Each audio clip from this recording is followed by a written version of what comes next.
नमस्कार प्रणाम, मैं हूं आपका अपना उदयन यादव। आप देख रहे हैं अपना पसंदीदा चैनल स्वतंत्र भारत। सो आज कुछ खेसारी लाल के बारे में। नमस्कार प्रणाम, मैं खेसारी लाल यादव आप सबको गोड़ छू के प्रणाम कर रहा हूँ और आपका बेटा हूँ। ऐसे ही आशीर्वाद बनाए रखिए और दिल से मोहब्बत जिस तरह आप देते हैं उसी तरह देते रहिए। कल एक मेरा गाना छूट रहा है, सरकार चलैले बा, music company Khesari music world, जौन के सबके भाई के ही कंपनी है। और बड़ा मज़ा आई, सबके जितना भी लोग बा एक बार वो जरूर सुनब ओकरा के। बड़ा माने अजीब एगो अद्भुत जगह वो लोग ने पबजी के प्यार देनी।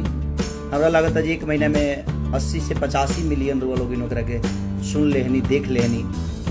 ओहू से ऊपर ही गाना बावे और पवन पांडे जी के लिखल गाना है। म्यूजिक शंकर जी दिल बनी और मार्केटिंग विक्की हमार भाई, जो की बहुत प्यार मिलेला भाई से। तब वो लोग ने एक बार जरूर सुनब, माने अगर ना हिल गई तो वह कहब कि हाँ राहुल भाई रौरा बीच में कैसन गाना एगो